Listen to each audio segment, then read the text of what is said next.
Pengacara kondang Hotman Paris Hutapea membagikan video permintaan maaf wanita yang viral karena mencuri coklat di Alfamart Cisauk. Video permintaan maaf dibagikan oleh Hotman Paris lewat Instagram pribadinya @hotmanparisofficial pada Senin 15 Agustus 2022 malam. Wanita yang mencuri coklat bernama Mariana itu menyampaikan maaf diwakilkan oleh sang putri Ivana Valensa.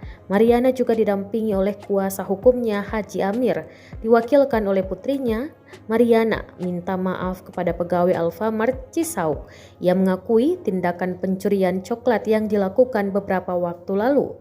Ternyata tidak hanya coklat, Mariana juga sempat mencuri 2 buah sampo.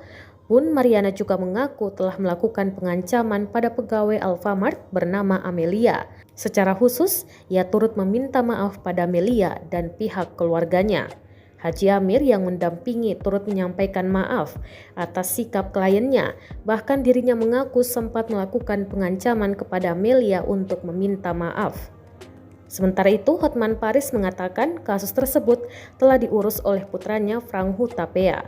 Pihaknya mengaku sukses membuat laporan polisi hingga menyebut lawan akhirnya menyerah. Sebelumnya, Hotman Paris sempat menyatakan siap membantu pegawai Alfamart, Amelia, dan memberikan pendampingan secara gratis. Pengacara 62 tahun itu menyampaikan pesan untuk Amelia melalui postingan di Instagram pribadinya. Hotman juga meminta supaya Amelia tidak usah minta maaf apabila tak bersalah.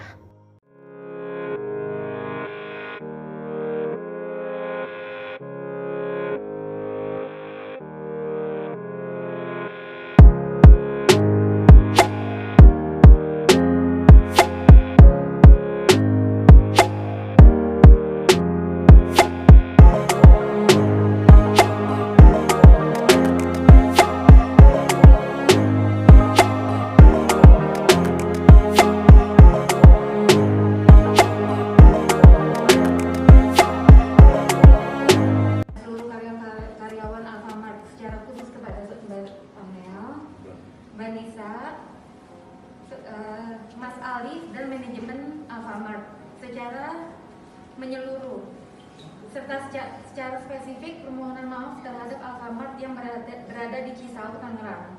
Saya dengan ini mengakui bahwa ibu saya telah melakukan pencurian 3 buah coklat dan 2 buah shampoo. Telah melakukan pengancaman terhadap saudari Amelia. Saya mohon maaf dengan sangat kepada saudari Amelia dan keluarganya. Terima kasih sudah nonton. Jangan lupa like, subscribe, dan share ya.